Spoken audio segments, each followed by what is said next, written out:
Livre d'Agée, la préface, suivie du chapitre 1. Son auteur est Agée. Le thème abordé, la reconstruction du temple.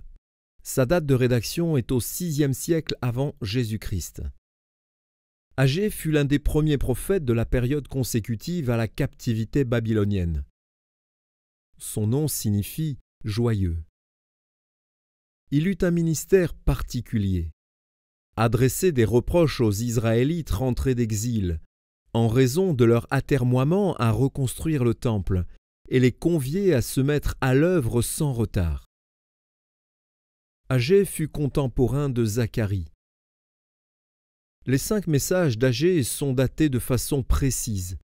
Pour chacun d'eux, le prophète indique le jour, le mois et l'année.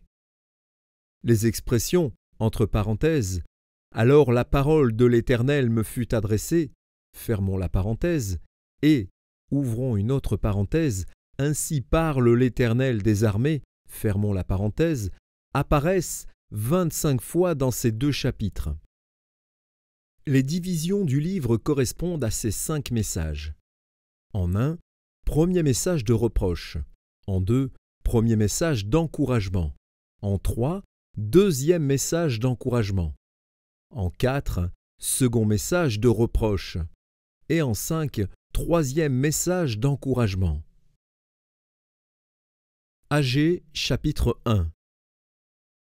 La 2e année du roi Darius, le 1er jour du 6e mois, la parole de l'Éternel fut adressée par Agée, le prophète, à Zorobabel, fils de Shealtiel, gouverneur de Juda, et à Josué, fils de Jotsadak, le souverain sacrificateur, en ces mots.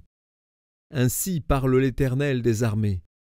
Ce peuple dit, « Le temps n'est pas venu, le temps de rebâtir la maison de l'Éternel. » C'est pourquoi la parole de l'Éternel leur fut adressée par Agée, le prophète, en ces mots.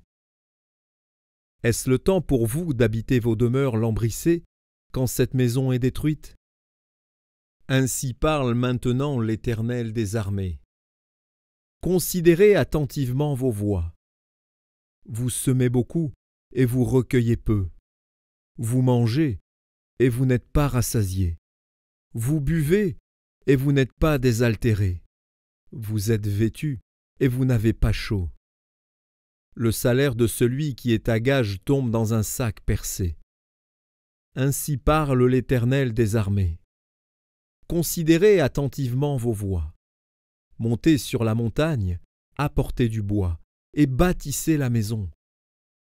J'en aurai de la joie, et je serai glorifié, dit l'Éternel. Vous comptiez sur beaucoup, et voici, vous avez eu peu. Vous l'avez rentré chez vous, mais j'ai soufflé dessus. Pourquoi? Dit l'Éternel des armées. À cause de ma maison, qui est détruite, tandis que vous vous empressez chacun pour sa maison. C'est pourquoi les cieux vous ont refusé la rosée, et la terre a refusé ses produits.